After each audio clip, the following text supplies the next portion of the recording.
10-4, White Lincoln X-ray 985. Been able to close the front door. Now pounding on the door. Truck when you're ready. 10-1.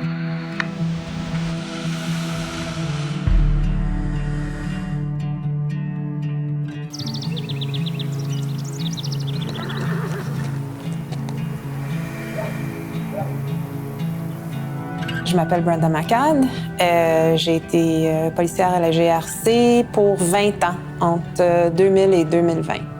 What made me want to join the RCMP was the possibility of travel, adventure. It's an iconic Canadian law enforcement agency, and I wanted to be part of that and dreamt of that red surge for quite a few years before getting it. Alors, c'était environ une année après les événements du 11 septembre. Je pense vers le 15 septembre 2002 qu'un collègue de travail à Richmond, le gendarme Jimmy Ng, est décédé en service lorsqu'une autre voiture a frappé la sienne lorsqu'il passait dans un feu vert. The newspaper had the picture of the vehicle on it and the story. And so I parked in this parking lot kind of away from the mall and was crying and drinking my 7-Eleven coffee and looking at these photos. And then all of a sudden, you know, I heard a knock in my window and I turned and it was this kind of a construction-looking guy. And he, you know, put down your window, and I was, okay. So I brought the window down, and he extended his hand, and it actually startled me. And he said, "I'm sorry for your loss." Puis, derrière lui,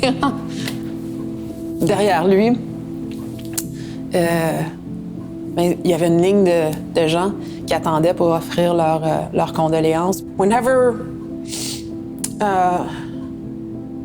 things went sideways, whenever I faced challenges in the rest of my career, I always thought back to that moment because that's why we do what we do. It's for those people. Au mois d'octobre 2014, j'ai été mutée à la Sécurité nationale.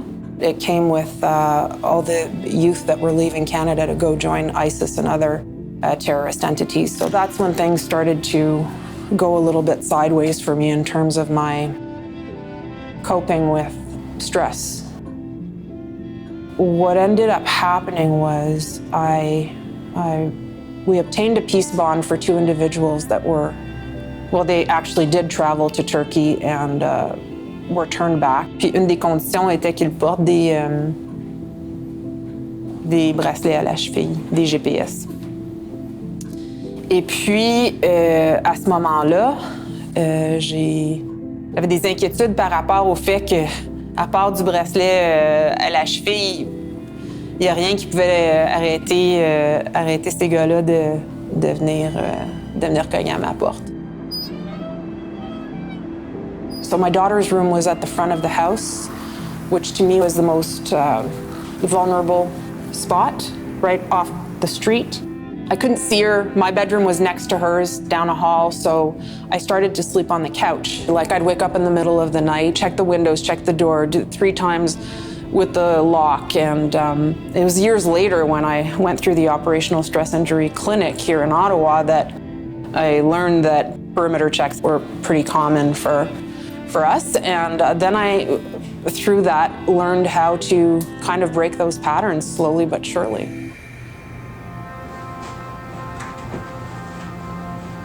The one place where I'm fully present and where I'm calm and where there is no stress is around horses.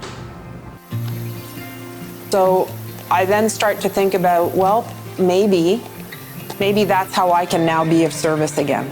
And so I went to Alberta last year, met Ross McInnes, who's a retired RCMP officer and the founder of EAL, Equine Assisted Learning Canada. and I went and got certified. It's not meant to replace conventional therapy, it's just meant to be an additional resource to support our frontline workers and first responder family members. Puis ça fait pas partie de notre culture historiquement de parler de nos problèmes, c'est vraiment pas partie de la culture de premiers répondants, mais surtout de policiers. Mais c'est là c'est la solution, c'est la première solution, c'est d'en parler. So, to anyone who's watching now, who's an RCMP officer, active or retired, if you need help, get help. And it's there. You serve, so you deserve.